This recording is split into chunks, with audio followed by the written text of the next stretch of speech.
baby, we out here. You see what's going on, we activated, we ain't playing no games. How you doing today, my brother, man? I'm doing pretty good. How about yourself? Man, I can't complain, man. I can't complain.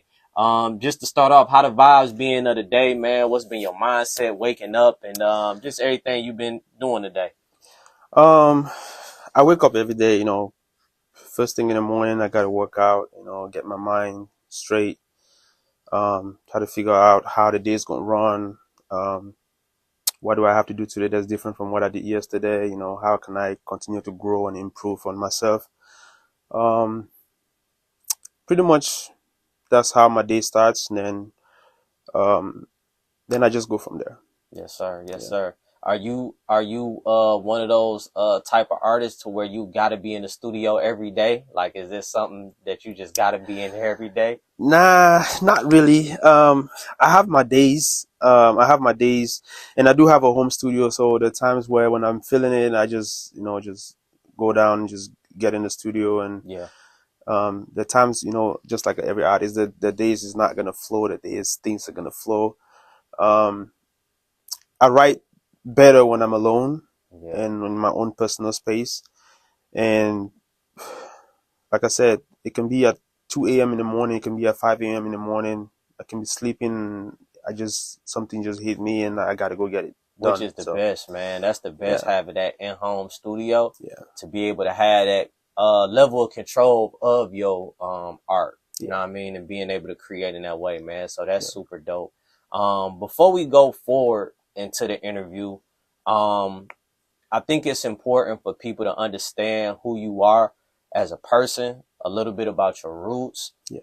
where you come from, just so that people can, the fans can kind of cling on even more to you as an artist. So if you can, man, tell us where you from, and what was life like, being raised, where you from?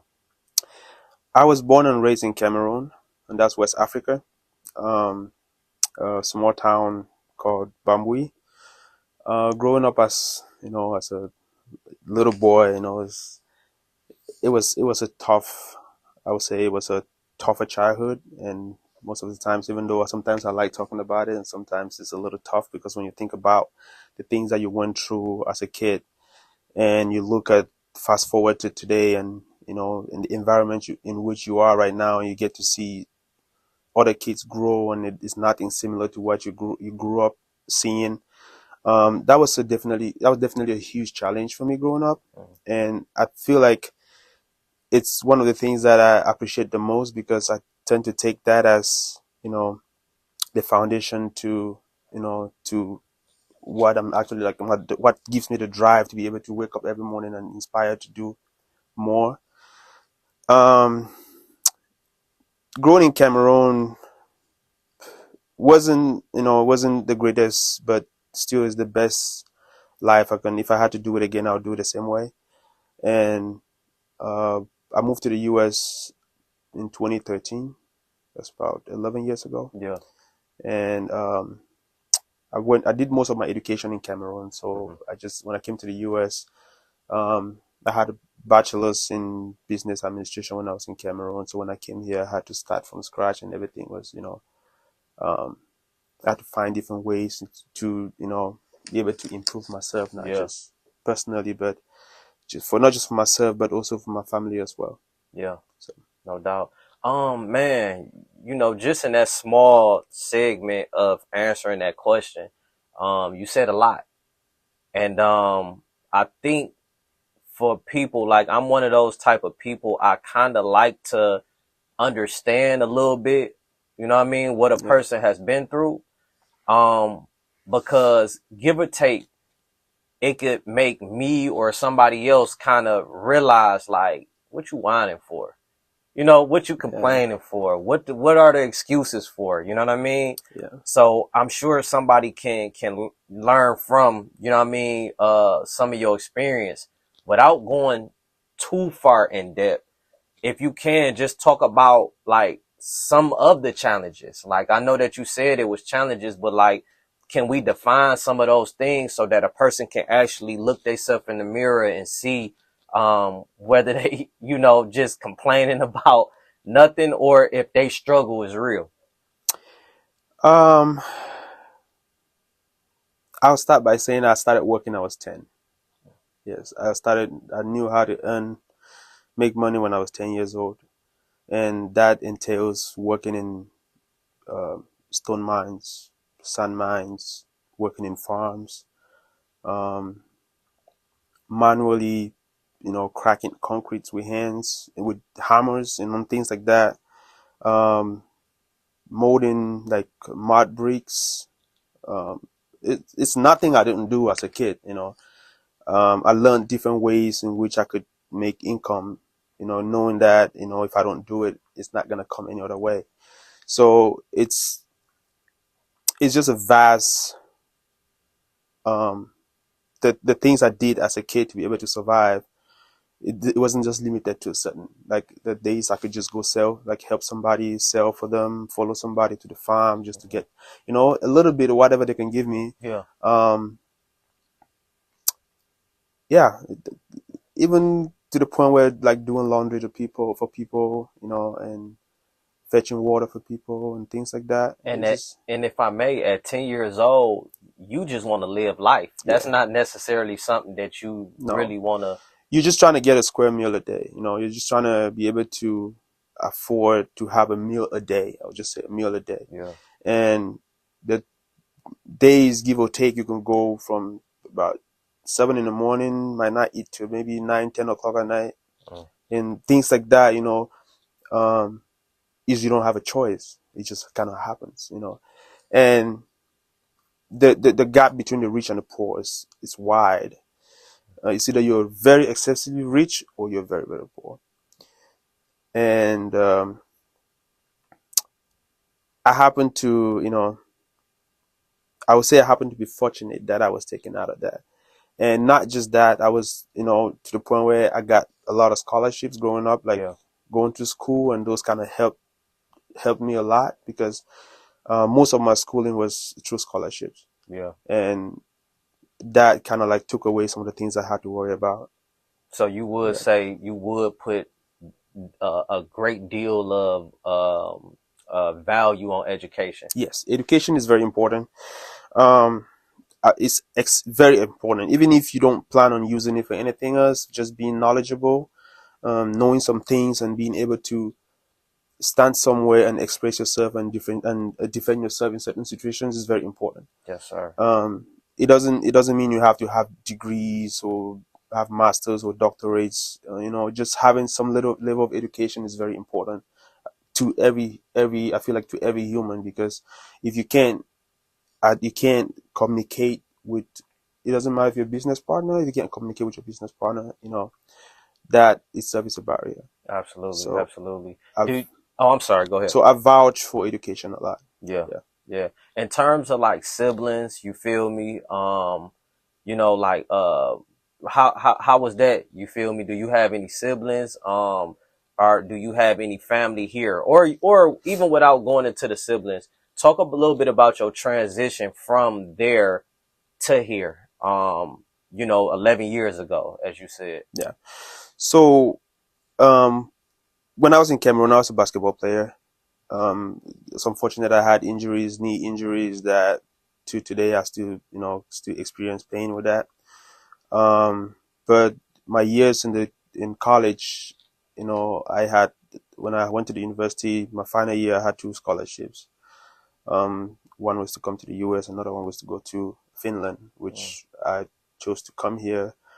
Um, but when I came to the US, I didn't have family here. mm. When I moved to the US, I didn't have family. I didn't know.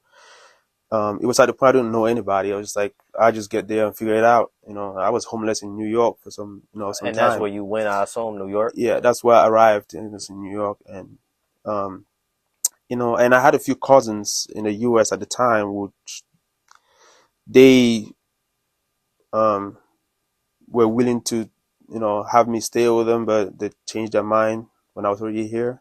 So things kind of threw things off. That's why I was like, I don't have family here. Mm. So with that, I had to find ways in which I could, make it work. And luckily, I was able to find a brother of mine, one of our neighbors. The son lives in Detroit. Um, Through Facebook, got in touch with him, and that's how I ended up in Detroit. Mm. Yeah. Man, that's a story, man. Just kind of talking about like just being in New York. Like at that time, was music an interest, or your mind wasn't even on music at that time? At that time, I had no interest at that time, but the thing is, with growing up, I've always wanted to do music, because like growing up, I grew up listening to like there's these twin brothers from Nigeria called P Square. I grew up listening to their music, and their ways I would try to tweak it, make it sound a little better, but I never had the opportunity to be able to be in a studio, and because I couldn't afford it. And I had friends at the time who were like doing music, and sometimes I'd be like, "Can you just take me to the studio? I just want to sit in the session and just experience what it feels like to be in the studio." And the response I got wasn't good. It's like, "Nah, you got to pay to sit in," and Yeah. I didn't have the money, so I Oh, it didn't have the wasn't choice. that they didn't like the music. It was just the fact that they They wanted just you to. didn't want Okay. me. It's like I got to pay to sit in a session, so I didn't have the money, So I didn't start doing music till I got to the US. Mm. Yeah, I didn't start music till I got to the US. When I got to the US, I started played church choir.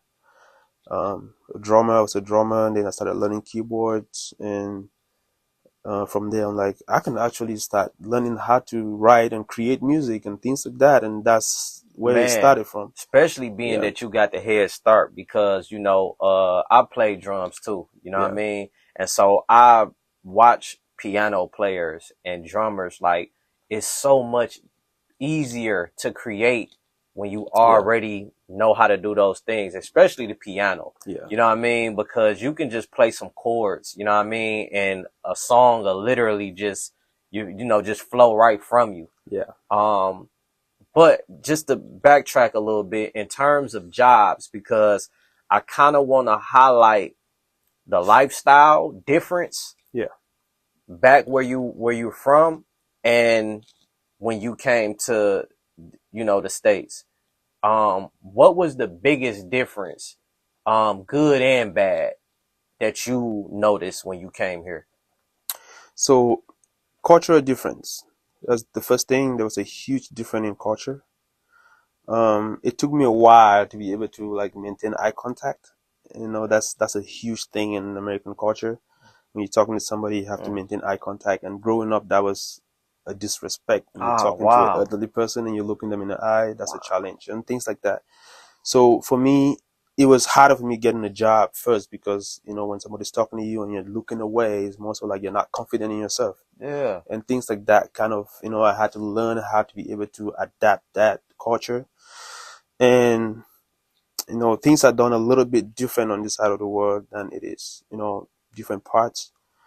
Um, the the food, the everything else is different. Yeah, it's different, and I don't really know how I can explain how different it is. It's more so easier when you experience it. Yeah. So the culture was a huge thing, you know, with an accent, being Yeah. able to express yourself, and it's more so people find it difficult to understand what you're saying, and also you being unable to understand what somebody else is telling Yeah. you and things like that. It was tough. Yeah. But I learned so fast, so it took me a shorter time to adapt and learn how to maneuver myself um, through those obstacles, Yeah. that I was able to like you know Yeah, for sure, for deal. sure. Yeah, And like even with the looking into your eye, that's crazy, man, because it's like you said, that's like disrespect yeah. back at home.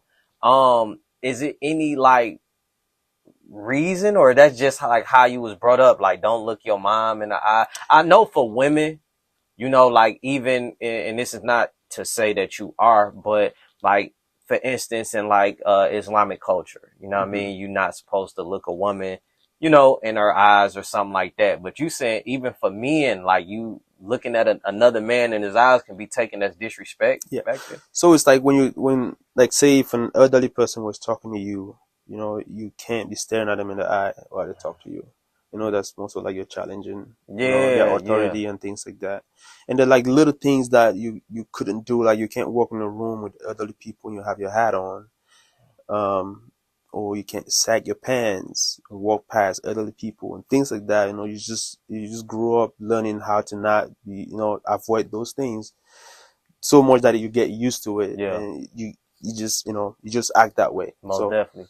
um it was a good experience, getting to see that the other part of the world doesn't feel that way. It's different. That's why they always, I appreciate that, because I took a course called cultural sensitivity when I was in school, and I think that kind of like made me understand that the differences in culture, and we have to learn how to be able to interact and be in the same environment with people from different cultures, and not disrespect anybody's culture, Absolutely, things like that. 100%, 100%, 100%. Man, I ain't gonna lie, man. I'm really enjoying this conversation. Because I like learning. Yeah.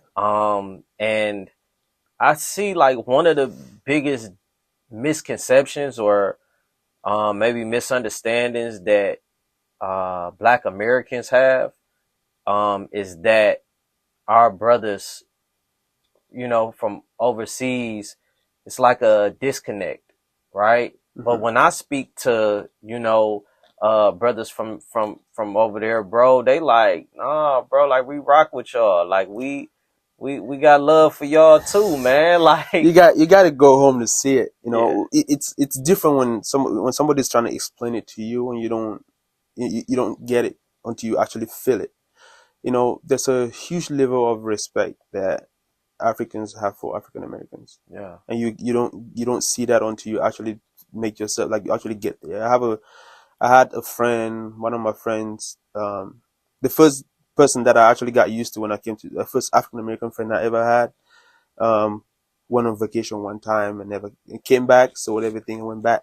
It's like, I kind of feel like this is home for me. yeah, So the times people would say things because there's a high level of ignorance, I'll put it that way. for sure. And I'm not saying that people don't act that way. There's still going to be a portion of the population that's still going to act a certain way, and that's with every culture. Absolutely. So, Absolutely. when you get to be in that environment and you can experience it, then it's a lot different. Most Yeah, definitely. it's a lot And different. and even like, with the music, we know that like a large reason why we flourish, you know what I mean, as African Americans, um comes from our musical roots, which goes back to home. Um, we've always had that influence, as we spoke about earlier with the Afro beats, and sound just kind of taking over, and you noticing the Chris Browns and just a lot of the dope African American artists kind of adopt that sound. If you can talk a little bit first about the musical influence back at home, and just talk about how you feel when you hear the sound permeating throughout the world. The Afrobeats. We're talking about Afrobeats, right? Yeah, Yeah. and just Music in general. absolutely. Okay, yeah. So I would say, growing up, mostly like in the younger ages, like when we were a little young, we used to listen to a lot of American music more.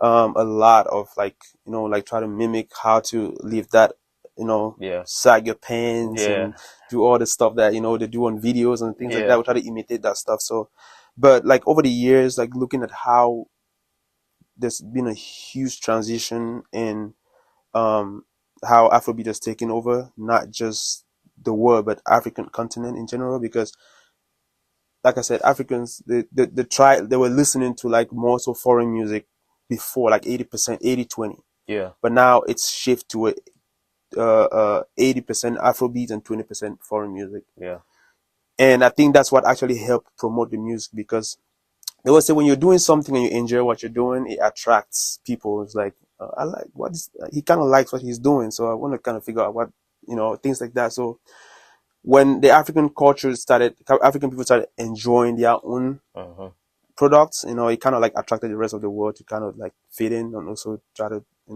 learn that culture and the music as well.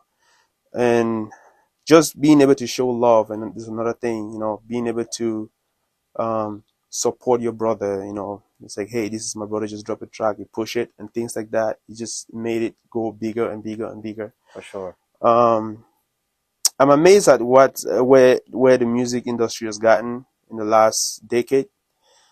Because 10 years ago it wasn't where it wasn't where it is right now. Especially that the Afrobeats wasn't where it is right now, and Yeah. the hope is that it continues to grow, because that's how we get to, we come together as one, because music is a universal language. Yeah, absolutely. Whether you understand what they're saying or not, but if you're in that mood and you're feeling it, you tend to vibe to it. So the goal is to actually make it bigger, and that's my personal goal in the city of Detroit, is to bring Afrobeats here firsthand, so the Detroit population can actually get to enjoy that, enjoy it. Yeah, and So it's only the beginning too, man. yeah. Like, this Afrobeats pandemic, and I mean that in a good way. You know what I mean? That's roughly over the last like 2 years, I would say, it's kind of just been really thriving. But I also kind of wanted to pivot a little bit to like African dance. Like, I ain't gonna lie, I feel like y'all the first people that started twerking. You get what I'm saying? And you know what I mean? Just the whole I don't want to say X-rated dancing, but like on the edge kind of dancing. Can you talk a little bit about dance culture in Africa? So growing up dancing was what takes you away from whatever you're going through, because we used to have like moments where we meet with friends, like I think it was like once every week, and we just do like it's like a traditional dance, and we practice that. And there are times where we go do like perform that, like burials, ceremonies and things like that. So it's like every week, on a Wednesday, that's the day you gotta go do a dance. Even if you're not dancing to a particular style or Yeah, particular tone, you're just there just to like just dance and forget whatever you're dealing with at that moment. So I think with that, and looking at the different countries in Africa, and every country has its own style of got you, dance. Yeah, got you. every country has its own style of dance. The most of the Amapiano has brought more of a uniform dance across the continent. But when you go into every single country, they have different dance styles, and the music is different as well. Yeah, So um, I think it's just dance is just a good thing. I'm not a dancer now, but I used to. Not right now, but you tend to grow and you forget some things. But um, I was gonna say they were too, if I good if I times. may, not to cut you off, but like even with you, um, like looking at your video, like the choreography. Yeah. You know what I mean?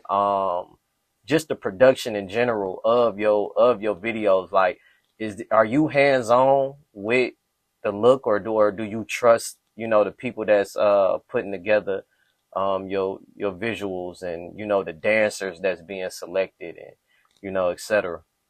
I always like to be involved in the production process. Uh, Reason being that, you know, as a dancer, there's certain, no matter how professional you are as a dancer, you can always meet somebody that doesn't know how to dance, but can give you one or two inputs on how you can, dance to a certain tone, especially if it's a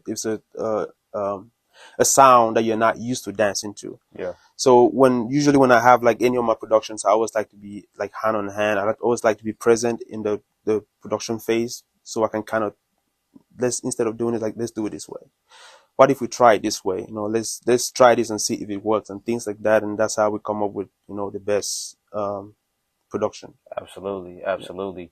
Let's talk about this single, man, that you got out right now. If you can, tell the people the name of it, and tell the people the inspiration behind you even creating this track.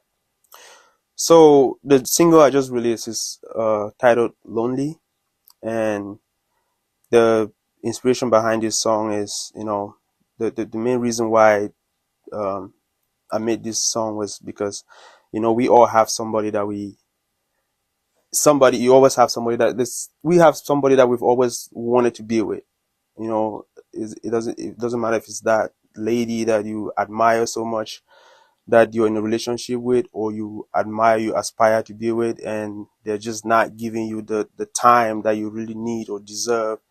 And, you know, um, and it's just you trying to talk to her in a charismatic way and trying to get her to feel you, or you could be in a relationship that is not working, and you're trying to make things work and they're not going as the way you expect it to go, and you're just, you know, pleading for more time to be able to, you know, do better and be a better person. um it's a song that was done not just for a specific group of people, but for anybody that, you know, has something that they value and they don't never want to lose that thing. Yeah. So that's why I would say, don't leave me, you know, don't leave me lonely, because, you know, love is a beautiful thing. You know, when you're in love, you never want to get out of that space. And when you love somebody and it gets to a point where they start drifting away from you, that kind of like puts you in a mind space where you don't feel, you don't value yourself that enough to actually feel like, you know, um, you deserved, you know, you deserve being treated that way. So it's, to cut it short, it's, you know, a song that is, it's a love song that is meant for people who are, who love someone, or are in love, or aspire to love, to be in love with somebody. Did you produce the record? I know you were saying that you know you play piano, you into production. Did you produce it or you had help with it? No, I didn't produce the record. Okay. It was produced in Nigeria. Okay. Yeah. Okay. So you say you went back to go grab one. Who, if you can name some of the, you know, the dope, you know, producers that you work with. Um, Man, there are a lot of them. Kind of put me on the spot right now. I don't want to name somebody and put Forget. somebody Yeah. out, you know. But I work with a lot of great producers, not just, I mean, around the globe. Um, it doesn't matter if you're a big producer or a small producer. It just has to be the sound. So long as I resonate with the sound, I feel like I can, you know, we can work. And um, I'm not gonna put one person on the spotlight. You Yeah. know, I was just gonna say I appreciate every single producer I've worked with in the past and currently, and I look forward to working with newer producers and future producers. For sure. For sure. Upcoming projects. I noticed that it seemed as if like you really pushing this record. I looked prior, you did have a few visuals or whatever, but I'm not sure if I saw like a full body of work out yet. What's your plans, you know, closing out the year? Should we be expecting the album, or you kind of just focused on pushing the record right now? Um, I have a record done. I have an album done already. For this particular project, because I'm signed to RNK Entertainment Holdings right now, and it's the number one Afrobeat record label in Detroit right now. So we just got done working on an album, and this Lonely is actually one of the songs on that album. It's a lot of music coming from me, not just this year, but, you know, the years ahead. Yeah. I'm still constantly working on a daily basis. So this is just Lonely is just an introduction. We're just introducing myself to the Detroit family right now. I have other stuff that I've done in the past. I have other videos and audios I've done in the past, but for right now, I'm actually stepping into a different field where I'm trying to, you know, win the hearts of the Detroit citizens, and me learning what kind of music they want me to give them, Yeah. what sound, what particular, you know,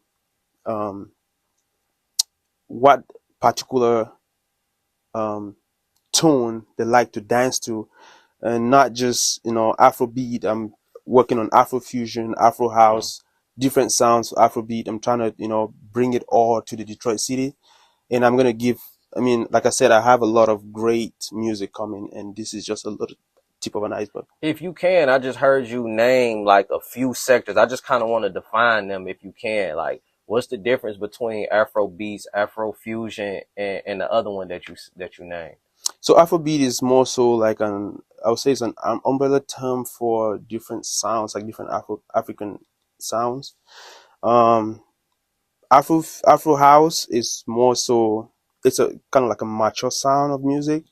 Um, but it's every single one has a different tempo to it, and it comes with a different kick.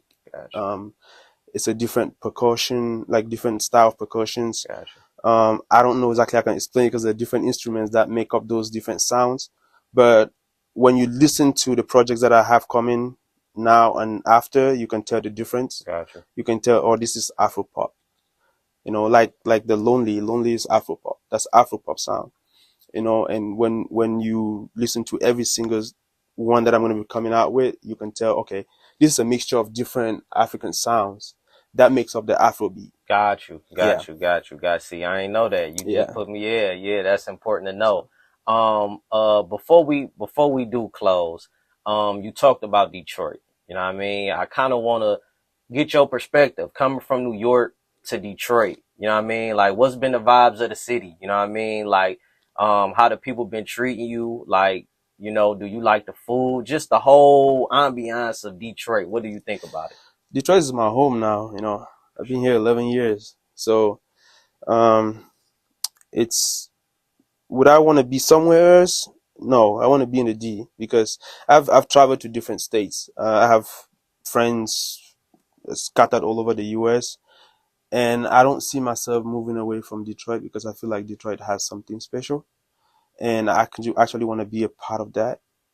I don't just, you know, when I see opportunity, I like to grab it and run with it, and I feel like Detroit is a place where I can grow and be a better artist, just because one, it's a tough market itself, and you know, I feel like they're going to be able to put me in a space where I can actually create something that is special, not just for myself, but for the fans. Sure. It's gonna be a hard market to crack, but I'm ready to do all that it takes, and I'm doing the underground work, making sure that whatever anything I put out is gonna resonate with the city. For Yeah. sure, man. Well, we definitely looking forward to it, man.